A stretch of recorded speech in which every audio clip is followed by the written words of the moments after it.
इस तरह का कोई ऑब्जेक्ट पे रिज्यूम कर लेते हैं। और अब के इसके ऊपर ये displacement for example right direction में हो रही है, हो सकता है कोई और फोर्स इस पे लग रही हो और उसकी वजह से ये डिस्प्लेस हो रहा हो, या ऑलरेडी कोई ऑब्जेक्ट मूव कर रहा था, मूविंग ऑब्जेक्ट था, और फिर किसी ने इधर से हुक डाल के ना फॉर एग्जांपल रस्सी के जरिए उसमें हुक लगा हुआ है और वो उसमें डाले, उसको रोकने की कोशिश की है। तो अब डिस्प्लेसमेंट राइट डायरेक्शन में हो रही है लेकिन फोर्स इस पे इस तरफ लग रही है। अब ये जो एंगल है ये 90 से ज़्यादा है। क्यों? क्योंकि 90 बिल्कुल ऊपर होता है, इसलिए ये 90 से ये एंगल ज़्यादा है। ठीक है, कितना? इतना ज़्यादा है 90 से। और डिस्प्लेसमेंट और फोर्स के दरमियान जो एंगल है, अब अगर इसकी बात की जाए तो फिर फोर्स का वो कंपोनेंट जो परपेंडिकुलर टू द डिस्प्लेसमेंट है that is having no role. ये कंपोनेंट, इस फोर्स के अगर दो कंपोनेंट, तो ये तो जो कंपोनेंट है इसका तो डिस्प्लेसमेंट के साथ लेना देना नहीं है, वर्क के साथ, लेकिन एक कंपोनेंट इधर बनता है। ये देखिए, इस फोर्स का एक कंपोनेंट इधर बनेगा, इससे भी कुछ ज़्यादा होगा, यहाँ तक बनेगा। तो आप देख सकते हैं डिस्प्लेसमेंट राइट साइड पे है, जबकि फोर्स का जो कंपोनेंट कंट्रीब्यूट कर रहा है डिस्प्लेसमेंट में, इस वर्क में, वो opposite direction to the displacement है, वो 180 का एंगल बना रहा है।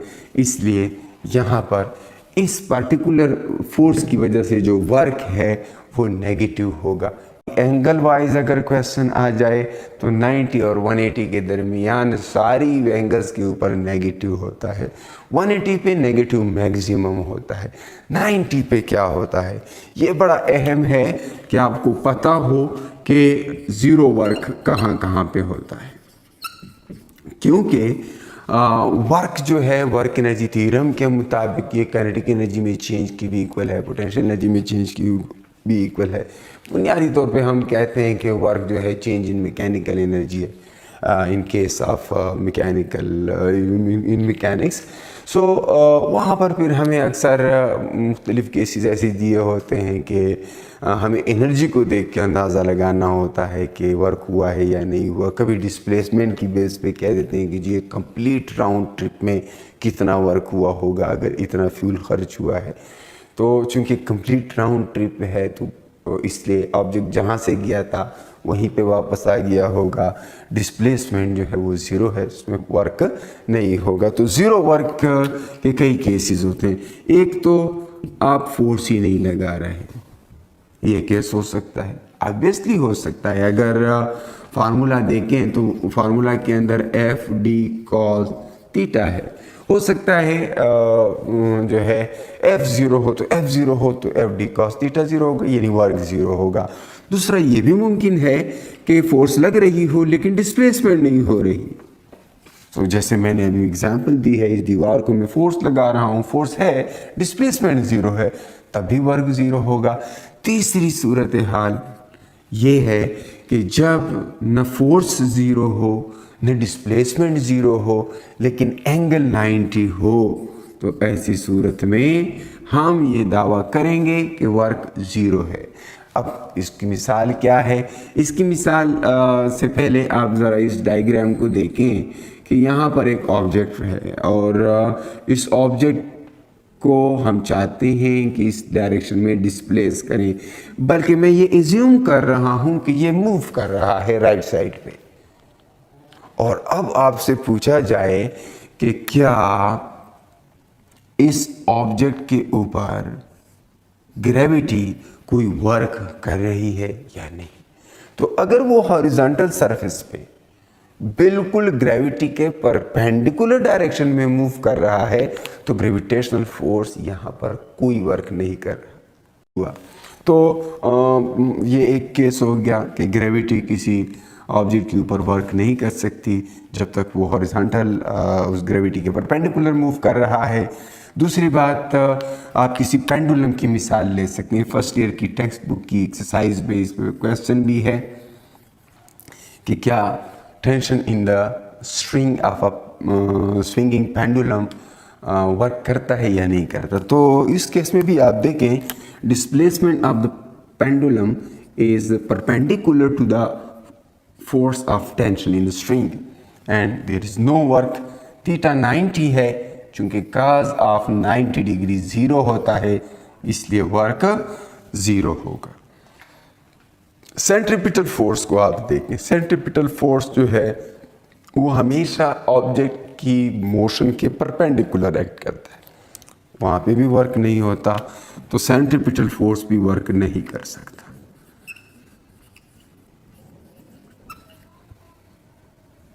Can not do work.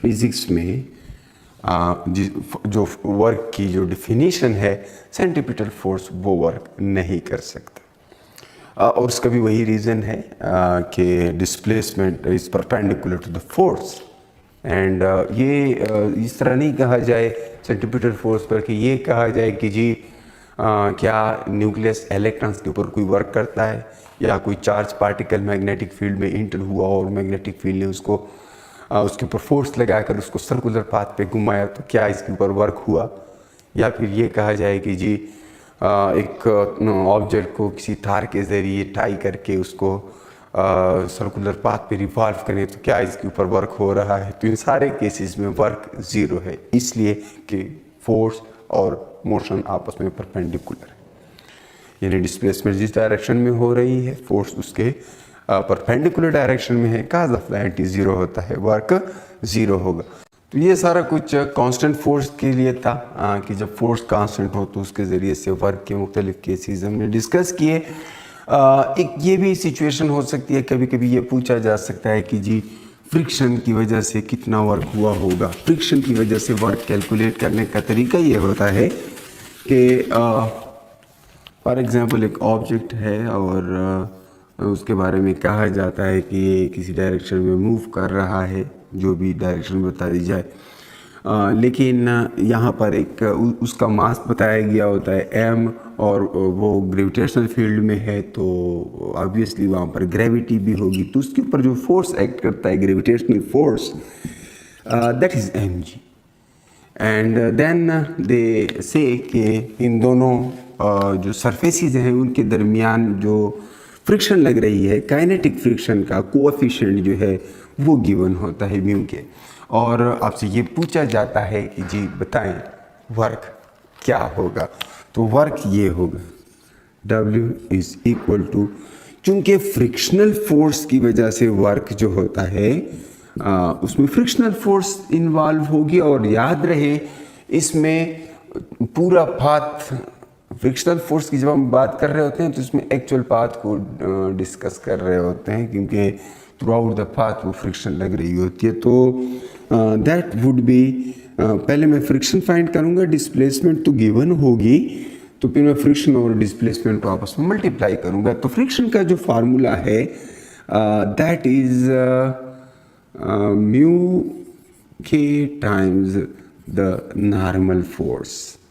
Now इस पर्टिकुलर सरफेस का नॉर्मल फोर्स अपवर्ड है, perpendicular to that surface, and in this case that is equal to the weight mg। So अगर हॉरिजॉन्टल सरफेस पे ऑब्जेक्ट पड़ा हुआ है तो फिर तो बड़ा आसान है, fd लिख लें या f की जगह म्यू के n लिख लें या n की जगह mg लिखें। क्यों? क्योंकि हॉरिजॉन्टल सरफेस के ऊपर पड़ा हुआ है। लेकिन कभी कभी सिचुएशन इस तरह दी जाती है कि ऑब्जेक्ट ऐसे पड़ा होता है और अब जो है अब डिस्प्लेसमेंट फॉर एग्जांपल फ्रिक्शन इस डायरेक्शन में, ठीक है, और फ्रिक्शन की वजह से फोर्स की अगर मैं बात करूं, यहाँ पे हो सकता है और भी फोर्सेस हों, उनकी वजह से भी वर्क डन हो सकता है। तो एक ही ऑब्जेक्ट के ऊपर कई फोर्सेस एक्ट करते हैं, तो किसी फोर्स की वजह से वर्क पॉजिटिव भी हो सकता है, किसी की वजह से नेगेटिव भी हो सकता है। तो ओवरऑल टोटल वर्क जो हम कैलकुलेट करना चाहते हैं तो उन सारे वर्क्स को ऐड करते हैं, अलजेब्राइकली ऐड करते हैं, उसमें हम नेगेटिव साइन को कंसीडर करते हैं क्योंकि एनर्जी कंजर्वेशन वायलेट नहीं की जा सकती। तो यहाँ पर अगर मैं सिर्फ फ्रिक्शन की वजह से वर्क की बात करूँ तो once again that is mu k times n normal force multiplied with the coefficient of friction, but normal force is this time not equal to mg। इस वक्त नॉर्मल फोर्स mg के इक्वल नहीं है। क्यों? क्योंकि mg तो downward है। तो इस वेट के दो कंपोनेंट्स हो सकते हैं। एक वो कंपोनेंट इस नॉर्मल फोर्स के इक्वल है इस डायरेक्शन वाला, और एक वो कंपोनेंट है जो कि इस सरफेस के एलांग होगा। तो एक कंपोनेंट इस डायरेक्शन में फोर्स का या वेट का, एंड ये अगर mg है तो ये mg cos थीटा है, और ये जो इंक्लाइंड प्लेन की डायरेक्शन में है that is mg sin theta. कौन सा mg cos थीटा होगा, कौन सा mg sin थीटा होगा, इस पे हमने कंपोनेंट्स ऑफ वेक्टर्स में सफिशिएंटली बात की थी।